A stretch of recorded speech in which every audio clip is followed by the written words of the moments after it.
사람들은 해고되기 때문에 사라지지 않습니다. 대부분은 그보다 훨씬 전에 이미 사라집니다. 자리를 잃어서가 아니라 말하지 않기로 선택하는 순간 사람들은 조직에서 지워집니다. 이 말은 불편하게 들릴 것입니다. 우리는 보통 이렇게 배워왔기 때문입니다. 참으면 버틸 수 있다고, 조용히 하면 안전하다고, 눈에 띄지 않으면 오래 간다고. 하지만 침묵은 보호가 아닙니다. 침묵은 존재를 흐리게 만드는 가장 빠른 방법입니다. 오늘은 사람들이 교체되기 전에 어떤 순간에 스스로 사라지는지를 이야기하겠습니다. 이 이야기는 위로가 되지 않을 것입니다. 대신 오래 남기 위한 사고의 방향을 남길 것입니다.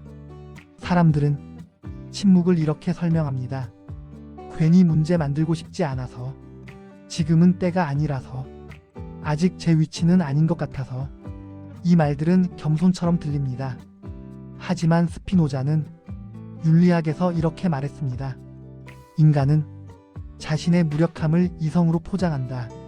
침묵은 성숙이 아니라 대부분 두려움의 다른 이름입니다. 이 선택이 반복될수록 사람들은 점점 의사결정의 바깥으로 밀려납니다. 조용할수록 안전해 보이지만 가장 먼저 잊힌다. 하이데거는 존재와 시간에서 인간을 드러남 속의 존재라고 말했습니다. 존재한다는 것은 보인다는 뜻입니다. 말하지 않는 사람은 실수를 줄일 수는 있습니다. 하지만 동시에 기억될 이유도 사라집니다. 조직은 완벽함을 기억하지 않습니다. 의견을 남긴 사람을 기억합니다. 그래서 역설이 생깁니다. 조용히 잘하는 사람은 문제가 없어서 안전해 보입니다. 하지만 바로 그 이유로 가장 먼저 계산해서 제외됩니다. 이해하는 사람이 아니라 판단하는 사람이 남는다. 플라톤은 국가에서 통치자의 조건을 지식이 아니라 판단 능력으로 보았습니다. 이해하는 사람은 많습니다. 공감하는 사람도 많습니다. 하지만 판단하는 사람은 항상 부족합니다. 회의에서 이 말이 반복될 때를 떠올려 보십시오. 저는 다 이해합니다. 양쪽 말이 다 맞습니다. 이 순간 그 사람은 의견을 가진 존재가 아니라 배경이 됩니다. 판단하지 않는 순간 의사결정의 주체가 아니라 환경의 일부가 됩니다. 사람들이 스스로 사라지는 순간은 대체로 조용합니다.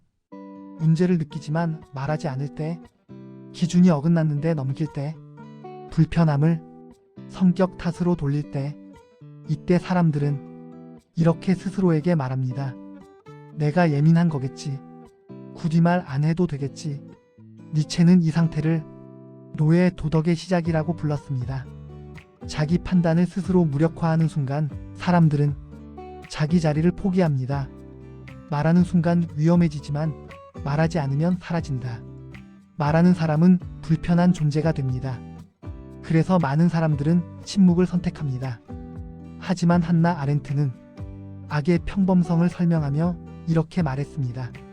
생각하지 않는 것이 가장 큰 위험이다. 말하지 않는 조직은 평온해 보입니다.